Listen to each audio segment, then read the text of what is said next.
Mesdames et messieurs, bonjour.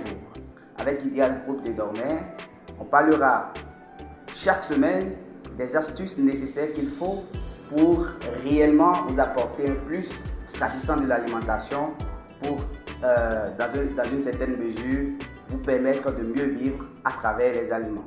Si vous voulez vraiment savoir 3 aliments essentiels qui tuent aujourd'hui les Africains, vous êtes bien évidemment avec la bonne équipe.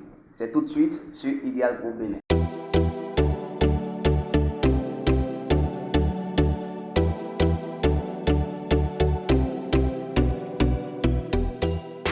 Le premier aliment, généralement, dans l'alimentation des Africains aujourd'hui, c'est le gluten. Et lorsque vous prenez la plupart des céréales que nous consommons, il y a le blé qui domine, qui prédomine. Et dans le blé, nous avons ce qu'on appelle le gluten. Cette protéine végétale, lorsque vous exagérez ou lorsque vous n'arrivez pas réellement à contrôler sa consommation, progressivement, ça se dépose sur la paroi de l'intestin grêle. Et vous le savez bien sûr, la paroi de l'intestin grêle, c'est l'organe au niveau duquel les nutriments qui véritablement nous apportent tout ce qu'il faut au niveau de chaque organe. C'est à ce niveau que la diffusion se fait, le passage de ces nutriments se fait dans le sang.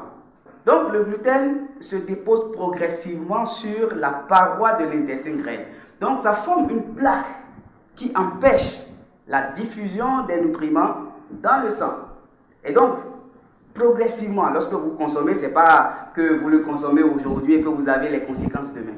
Alors, quelqu'un qui par exemple consomme le gluten, consomme le pain sur une longue période, sachez que déjà à partir d'un certain nombre de temps, cette colle va se déposer progressivement sur la paroi de son intestin grêle, formant donc la plaque dont j'ai parlé très tôt, et qui va empêcher les nutriments d'aller dans le sang. Et vous savez, tous les organes que vous connaissez, que ce soit le poumon, que ce soit le cœur, que ce soit les reins, tous les organes ont besoin des nutriments pour leur fonctionnement. Et donc, quand les nutriments n'arrivent plus à diffuser comme il le faut, quand l'énergie dont nous avons besoin, l'énergie dont les différents organes ont besoin pour fonctionner n'arrive plus à être présente, les organes commencent par dysfonctionner.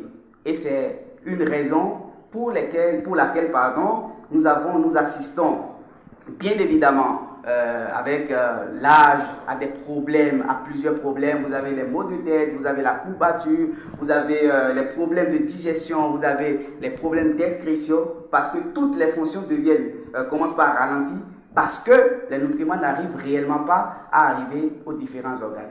Donc, par la suite, d'accord, le gluten va entraîner l'organisme dans un dysfonctionnement général. Et voilà donc ce qui cause des problèmes de santé auxquels nous assistons aujourd'hui de manière générale au sein donc de la population. Le second élément je parlerai d'aliments bien sûr, qui tue également les Béninois aujourd'hui, c'est le cholestérol. Le cholestérol, c'est vrai que nous avons besoin du cholestérol dans notre organisme pour son fonctionnement, mais nous avons besoin du bon cholestérol, les lipoprotéines à densité élevée. Parce que nous avons 2 types de cholestérol. Le bon cholestérol, les lipoprotéines à densité élevée, et le mauvais cholestérol qui constitue en quelque sorte les lipoprotéines à densité faible. Alors, comment fonctionne le cholestérol? Le cholestérol est contenu dans la plupart des huiles que nous consommons aujourd'hui. Généralement, c'est les lipoprotéines à densité faible. Et lorsque nous les consommons, ces lipoprotéines à densité faible se déposent progressivement au niveau de nos artères. Et au niveau de nos artères, le sang, ce sont les artères qui conduisent bien évidemment le sang du cœur aux différents organes de notre corps. Et lorsque ces lipoprotéines, lorsque ce mauvais cholestérol se dépose progressivement, ça forme une plaque bouchant le passage du sang dans nos artères.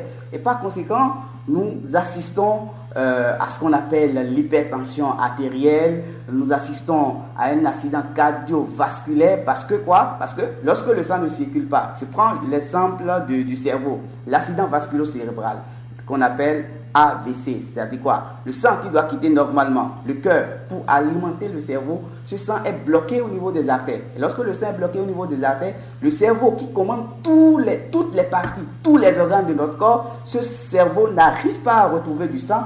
Le troisième aliment qui détruit l'organisme de la plupart des Africains aujourd'hui. Je vais vous parler du glutamate. Alors, le glutamate, pour ne pas trop discourir, est un acide aminé non essentiel. Un acide aminé non essentiel parce que c'est pas forcément, nous n'avons pas besoin forcément de faire un apport extérieur, mais notre organisme déjà synthétise ce qui convient pour son fonctionnement. Alors, cela aujourd'hui est apporté en excès par, bien évidemment, les bouillons que nous consommons, les extracteurs de goût que nous utilisons, les cubes que nous utilisons pour pouvoir donner du goût à nos repas. Alors, c'est très simple. Ces bouillons apportent, d'accord, une quantité élevée de sodium. Et lorsque le sodium est supérieur à 6 grammes dans nos repas, ça devient toxique. Et donc, le glutamate est extrêmement concentré en sodium. En consommant donc ces différents bouillons, nous mettons notre organisme en danger. Cela entraîne bien évidemment les problèmes d'hypertension artérielle, des troubles urogénitaux, l'obésité et le diabète qui aujourd'hui est une maladie qui est tellement répandue dans les sociétés africaines. Donc voilà, nous avons donc 3 éléments qui se retrouvent dans la plupart de nos repas. Et ces éléments nous détruisent. Pour faire un récapitulatif, on a parlé du cholestérol, on a parlé du glutamate qui se retrouve bien sûr dans les bouillons que nous consommons, on a parlé du gluten qui se retrouve dans la plupart des céréales que nous utilisons, dont bien évidemment le blé qui est un aliment qui renferme assez de gluten. Nous allons voir dans les prochaines vidéos comment il faut essayer de varier, comment il faut essayer de contourner tous ces aliments qui, bien évidemment, nous exposent à des problèmes de santé, comme on l'a dit. Abonnez-vous à notre chaîne YouTube, partagez cette vidéo, discutez dans les commentaires, dites-nous comment vous mangez, parce qu'avec Ideal Group, c'est bien sûr les échanges sur les pratiques. Nous n'avons pas la science infuse, nous discutons. Si vous avez des apports à faire, faites-le en commentaire et nous allons continuer les échanges. Dans la prochaine vidéo, on va essayer de vous informer également sur d'autres pratiques alimentaires. Ça se passe sur notre chaîne Ideal Group. À bientôt.